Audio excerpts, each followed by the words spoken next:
Segundo 7. El cuerpo de Conor McGregor todavía no ha tocado la lona. Está suspendido en ese instante imposible entre el golpe y la caída. Los brazos abiertos como si intentara abrazar el aire. Los ojos completamente en blanco. 12,000 personas en el T-Mobile Arena de Las Vegas guardan un silencio absoluto. El tipo de silencio que no existe en el boxeo. El tipo de silencio que solo ocurre cuando algo cambia para siempre. Hay $1 millón apostado en ese momento.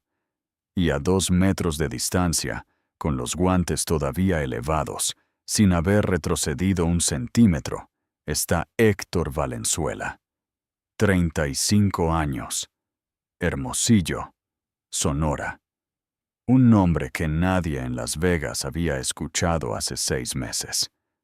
11 segundos. Eso fue todo lo que necesitó. Pero para entender lo que pasó en esos 11 segundos, primero tienes que entender lo que pasó en los 20 años anteriores. Todo comenzó con una transmisión en vivo, un martes de septiembre. McGregor estaba en su mansión en Dublín, una copa de su propia marca de whisky en la mano. Casi 200,000 personas mirando en tiempo real. Llevaba meses sin pelear ni entrenar de forma seria. Alguien en el chat escribió algo sobre el boxeo mexicano, que era el mejor del mundo, que ningún irlandés había podido con él en décadas, que Julio César Chávez, que Canelo, que la escuela mexicana era inalcanzable. McGregor vio el comentario. Sonrió de ese modo que ya le ha costado millones en batallas legales.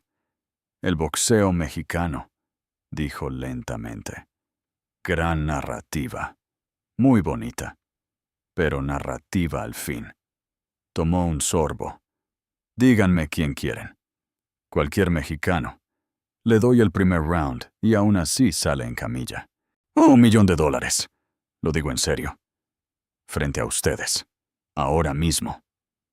El clip llegó a 40 millones de vistas en 48 horas. En México la reacción no fue de ira inmediata.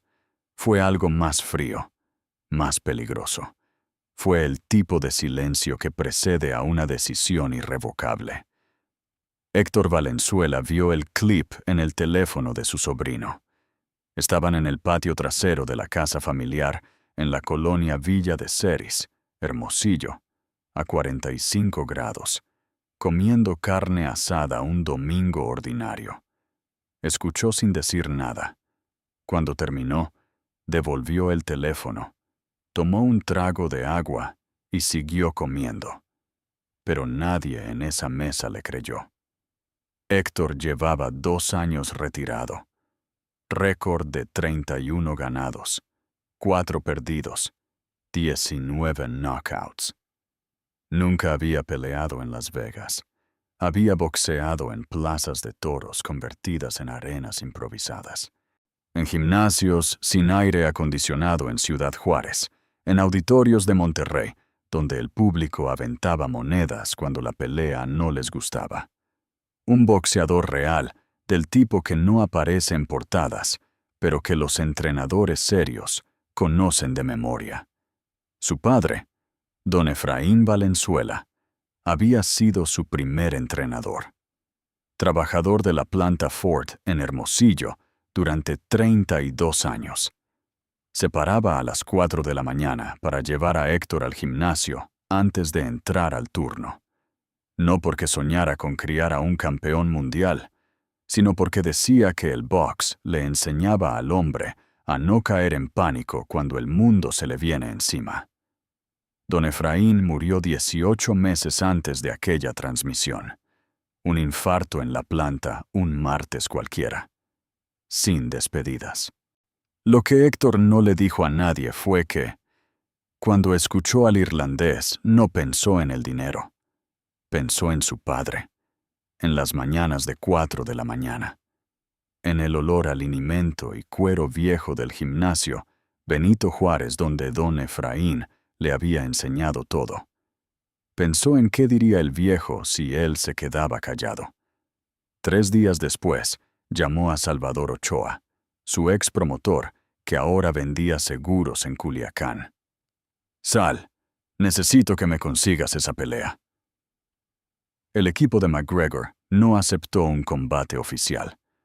Propusieron una exhibición de 4 rounds sin cinturón en juego, enmarcada en un evento de entretenimiento.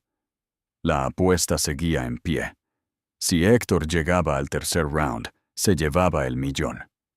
Si no, el dinero iba a una fundación elegida por McGregor.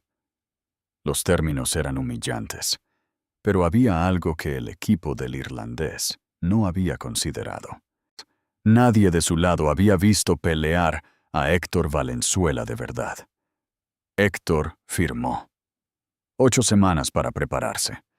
Se fue al gimnasio Benito Juárez, el mismo de siempre. El entrenador que lo recibió fue Aurelio Torres, 69 años.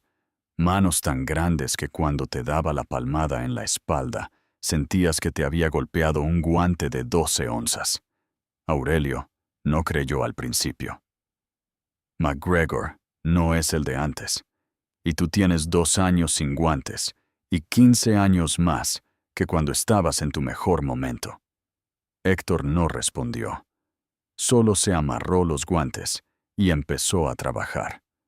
Lo que Aurelio vio en los primeros días le cambió la opinión lentamente. Héctor no había perdido lo fundamental: el timing. Esa capacidad inexplicable de leer el movimiento del oponente una fracción de segundo antes de que ocurra. Don Efraín decía que Héctor lo había heredado de un abuelo que nunca conoció, un hombre de Álamos, que según la familia había sido el mejor luchador de la sierra. El plan de pelea era simple: no correr, no esquivar hacia atrás, presión constante desde el primer segundo, obligar a McGregor a trabajar con las manos, que era exactamente donde era más vulnerable después de 2 años de inactividad. Y esperar. El hombre que ha dormido mucho tiempo se despierta lento, decía Aurelio. Sus reflejos tardan en llegar. En el primer round, un mexicano bien plantado puede encontrar una ventana antes de que el otro termine de despertar. Una tarde, 3 semanas antes de la pelea, Aurelio lo paró en mitad de una sesión. ¿Por qué estás haciendo esto en realidad? Héctor miró la foto enmarcada de don Efraín en la pared del gimnasio. Blanco y negro. 16 años, guantes levantados, sonriendo con todos los dientes, porque el viejo me enseñó que hay momentos en la vida en que tienes que pararte. Y este es uno de esos momentos. Aurelio asintió. Siguieron trabajando. La noche antes de la pelea, Héctor no durmió en el hotel del Strip. Durmió en casa de un primo en North Las Vegas, en una colonia donde los letreros están en español y el olor a tortilla se mezcla con el desierto. Se comió frijoles con queso, vio el noticiero en Univision y se acostó a las 10. Su último pensamiento fue para don Efraín. A 4 cuadras, McGregor estaba en una suite de $3,000 la noche, rodeado de cámaras y de la certeza absoluta de que mañana sería otro capítulo en su leyenda. Nadie en su equipo había investigado en serio a Héctor Valenzuela. Ese fue el error que lo destruyó. El T-Mobile Arena estaba vendido al 90% cuando comenzó la velada. La mayoría del público era seguidor de McGregor. Los que estaban ahí por Héctor eran una minoría visible. Playeras con la bandera mexicana, sombreros de palma, el grito que solo sale de cierto modo cuando el orgullo va mezclado con la desconfianza de quien ya ha visto antes cómo termina esto. McGregor entró primero con su séquito habitual y esa caminata perfeccionada en 20 años de espectáculo. El pecho hacia afuera, la mirada que barre la arena sin detenerse en nada, porque en su cabeza Ya todo le pertenece. Héctor entró después, sin música espectacular, con Aurelio a su lado, los guantes rojos de su última pelea profesional remendados con cinta especial en el nudillo. En el rincón Aurelio le dijo al oído una última cosa. Recuerda lo que te enseñó el viejo. No pienses, siente. Sonó la campana. Segundo 1. McGregor avanza con la guardia alta, la zurda lista. El primer movimiento siempre es lectura. Pero Héctor no hace lo que espera. No retrocede. No circula. Viene directo con pasos cortos y firmes, los codos pegados, la mirada fija en el esternón del irlandés. Porque eso es lo que don Efraín siempre decía. No mires los ojos, no mires los guantes, mira el centro. El cuerpo te dice la verdad antes que la cara. Segundo 3. McGregor lanza un jab de tanteo. Héctor lo deja pasar por su hombro izquierdo con un movimiento mínimo. Algo en los ojos de McGregor cambia. Milímetros. Segundo 5.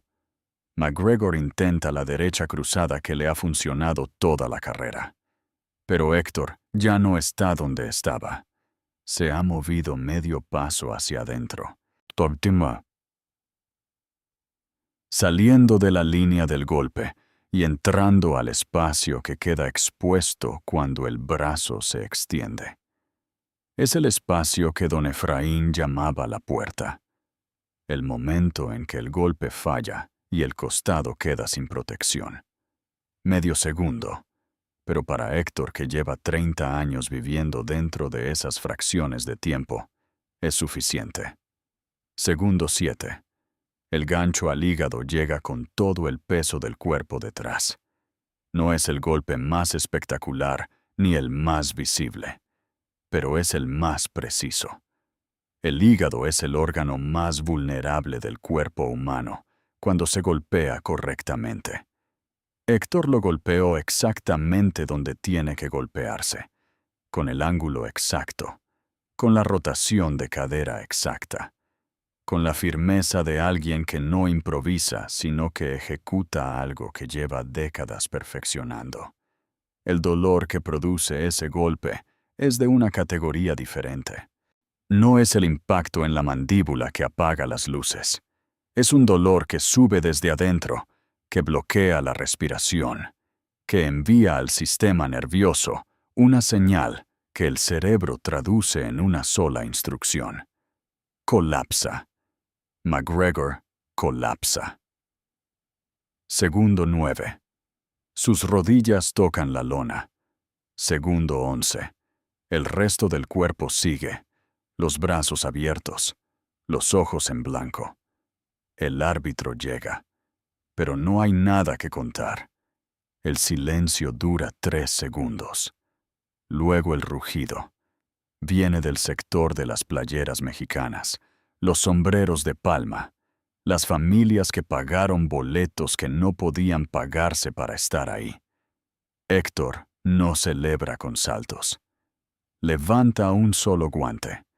Se da la vuelta y va a su esquina, donde Aurelio lo espera con los brazos abiertos. Lo abraza con las mismas manos enormes que le ajustaron los guantes por primera vez cuando tenía 8 años.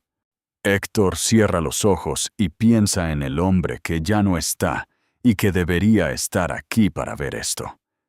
El video llegó a 100 millones de reproducciones en 72 horas. Los analistas descompusieron el golpe cuadro por cuadro. No fue suerte.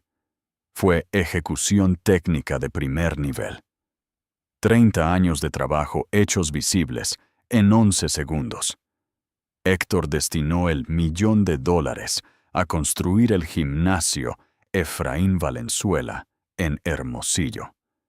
El primer gimnasio público de la colonia Villa de Ceres. Ring oficial, equipo completo, entrenamiento gratuito para niños de 6 a 16 años. La foto de don Efraín ampliada y enmarcada en la entrada. Cuando los periodistas le preguntaron qué sentía después de silenciar al boxeador más famoso del mundo, Héctor respondió con la frase más compartida de ese mes: no lo silencié yo. Lo silenciaron todos los que madrugaron para enseñarme a pegarle a un saco. Hay algo en esta historia que va más allá de un knockout y $1.000.000. Hay algo que pertenece a una tradición larga, una forma de entender el boxeo, que en México no es solo deporte, sino una manera de decirle al mundo que existimos, que resistimos, que podemos. Julio César Chávez, peleando con el ojo cerrado. Salvador Sánchez en San Antonio. Marco Antonio Barrera en el Garden. Canelo levantando lo que todos decían que no podía levantar. No son solo victorias, son declaraciones que se escriben con los guantes y se leen en el silencio que sigue al último golpe. Héctor Valenzuela no inventó nada nuevo.